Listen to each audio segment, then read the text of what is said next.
بسم اللہ الرحمن الرحیم الحمد للہ الذی جعلنا من المتمسکین بولایت امیر المؤمنین اللہم ایک نعبد و ایک نستعین الصلاۃ والسلام بتحیت والاکرام علی اشرف الانبیاء والمرسلین واولادہ الطیبین الطاہرین المعصومین ثم الصلاۃ والسلام علی الصدیقۃ المبارکہ الرازیۃ المرضیہ عالمۃ غیر معلمہ ام الکتاب ام القرآن ام الانوار ام الائمہ ام المعصومین ام العلوم ام الہدا ام الحسن ام الحسین ام المحسن و ام ابیہا السیدہ فاطمۃ الزہرا صلوات اللہ علیہا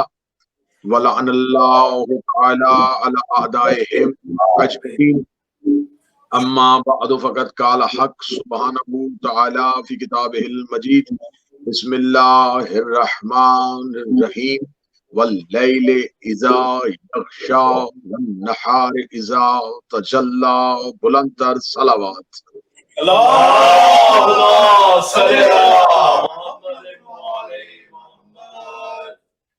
دعا ہے شہزادی کونین، اس مجلس میں حاضر تمام مومنین، دیکھنے والے تمام ناظرین کی توفیقات خیر میں اضافہ فرمائے۔ شہزادی ان سہ روزہ مجالس کی آج کی اس اختتامی مجلس میں دعا ہے شہزادی ان تمام پرسوں کو اپنی بارگاہ میں قبول و منظور فرمائے۔ میری پاک آقازادی، میری شہن شہزادی، ہمارا شمار سیدہ کے طرفداروں میں اور امیر المومنین کے پیروکاروں میں فرمائے۔ ہمیں آخری سانس تک جناب سیدہ کے ساتھ مخلص رہنے کی توفیق عطا فرمائے۔ شہزادی کا حق اپنی نسلوں تک پہنچانے کی توفیق عطا فرمائے۔ آپ حاضرین کے جتنے مرحومین ہیں میرا مالک ان کی مغفرت فرمائے، جو بیمار ہیں انہیں شفا عطا فرمائے۔ اس خطرناک وبا کا شکار جہاں جہاں علی ولی اللہ پڑھنے والے ہیں میرا مالک انہیں محفوظ و معمون فرمائے۔ عزادار کو کربلا کی زیارت نصیب فرمائے۔ ان تمام دعاؤں کی قبولیت کے لیے جتنی ممکن ہو سکے اتنی بلند صلوات تلاوت فرمائے۔ اللہم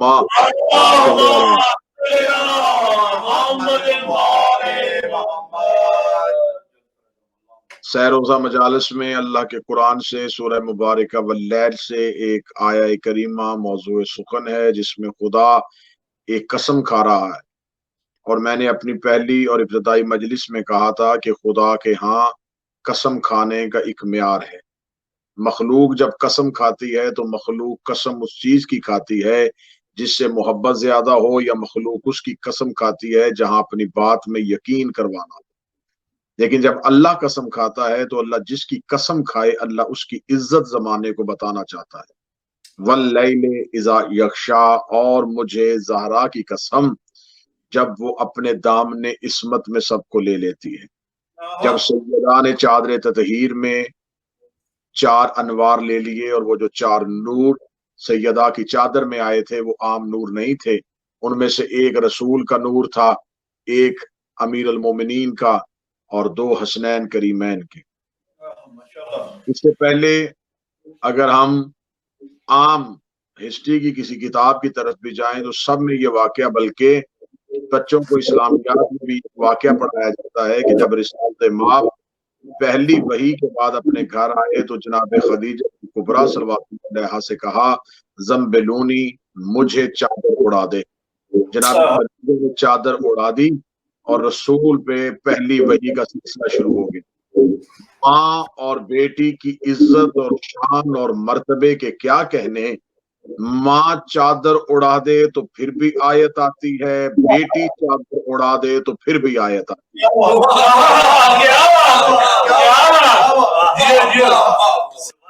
میں نے پہلی مجلس میں آپ کے سامنے یہ گوش گزار کیا تھا کہ بہت سی چیزوں سے ابھی راز کھلنے باقی ہیں۔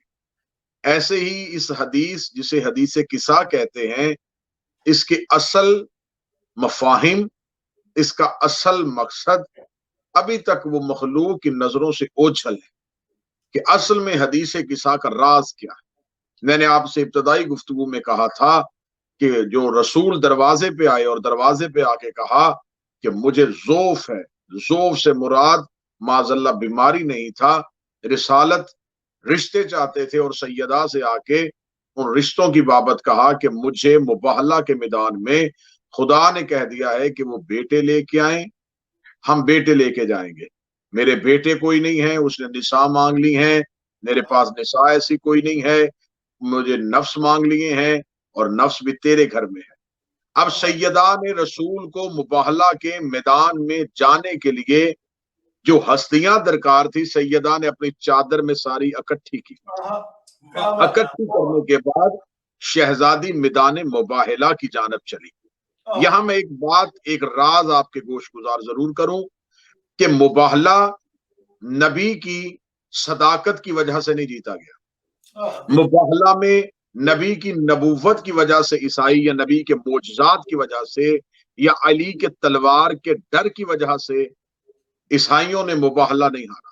مباہلہ جیتا گیا ہے تو فقط جناب سیدہ کی صداقت کی وجہ سے جیتا گیا۔ کیونکہ رسالت مآب تو ان سے پہلے بھی بحث کرتے رہے، رسالت مآب تو ان سے مسجد میں بھی بحث کرتے رہے، امیر المومنین کی تلوار کا خوف تو انہیں پہلے بھی تھا۔ اب دیکھنا ہے کہ میدان مباہلہ میں وہ کون سا ایسا نیا آ رہا ہے جس کی وجہ سے عیسائی ڈر گئے۔ تو مباہلہ کے میدان میں سیدہ گھر سے چلی۔ جب شہزادی گھر سے چلی ہیں تو شہزادی گھر سے کس شان کے ساتھ چلی؟ آگے آگے رسول تھے، پیچھے سیدہ تھیں، اور پیچھے امیر المومنین تھے۔ آگے نبوت، پیچھے امامت، درمیان میں حجاب پروردگار۔ اس انداز کے ساتھ جناب سیدہ اپنے گھر سے چلی کہ آگے رسالت چل رہی ہے، پیچھے شہزادی کونین چل رہی ہیں، اور پیچھے امامت چل رہی ہے۔ اگر آپ ان تینوں، ان چلتے ہوئے جسموں کو مجھے کہیں کہ قرآن کی کسی آیت سے دکھائیے، تو آئیے قرآن کی ایک آیت میں خدا کہتا ہے مجھے سورج کی قسم، پھر کہتا ہے والقمر اذا تلاہا، اور مجھے چاند کی قسم جو اس کے پیچھے آتا ہے، اور پھر خدا کہتا ہے مجھے اس رات کی قسم جو دونوں کے درمیان آ رہی ہوتی ہے۔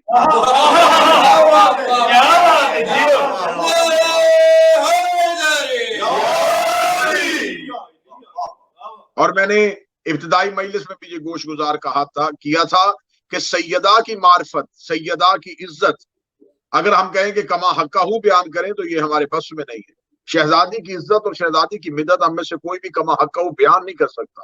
ایک بہت بڑے عارف عالم دین سے، ان سے جا کے کسی نے پوچھا تھا کہ کیا آپ جناب سیدہ کے بارے میں کیا جانتے ہیں؟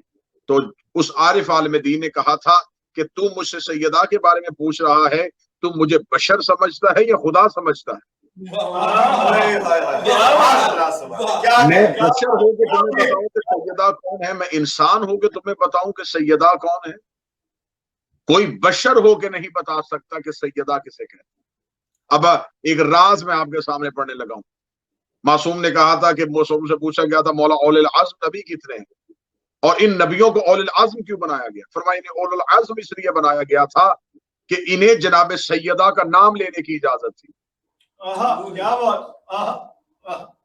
سب سے پہلا نبی حضرت آدم، اور جائیے جب حضرت آدم کو خدا نے کہا کہ فرشتوں سے پوچھا کہ یہ اسماء حسنہ کن کے ہیں، تو فرشتوں نے کہا کہ میرے مالک ہم تو نہیں جانتے، ہم تو اتنا جانتے جتنا تو نے ہمیں پڑھایا ہے۔ فرمایا یا آدم انبئہم باسمائہم، آدم تو بتا سکتا ہے یہ نام کن کے ہیں؟ تو جد انسانیت، ہمارے باپ آدم نے، انسانیت کے باپ آدم نے، پہلے ہادی آدم نے، پہلے نبی آدم نے سر اٹھا کے کہا انت المحمود وہذا محمد، انت الاعلی وہذا علی، انت المحسن وہذا حسن، انت قدیم الاحسان وہذا حسین۔ حضرت آدم نے سر اٹھا کے کہا تو محمود ہے اور ان میں ایک محمد ہے، تو اعلیٰ ہے اور ان میں ایک علی ہے، تو محسن ہے اور ان میں ایک حسن ہے، تو قدیم الاحسان ہے اور ان میں سے ایک حسین ہے۔ مجھے سیدہ کی قسم، پانچواں نام جناب سیدہ کا آدم نے اپنی زبان سے لیا نہیں، جتنا جھک سکتے تھے اتنا جھکے، اور جھکنے کے بعد کہا یہ وہ ہے جس کا نام لینے کی تو نے مجھے اجازت نہیں دی، تو نے مجھے اجازت نہیں دی۔ ادھر آدم کا یہ کہنا تھا یا خدا نے فوراً فرشتوں سے کہا اب سجدہ کر دو، اب سجدہ کرو، تاکہ میں دنیا میں معیار قائم کر دوں کہ جو بطول کی عزت کرے وہ خلیفۃ اللہ ہوتا ہے، اور جو بطول کو جھٹلا دے وہ لعنت اللہ ہوتا ہے۔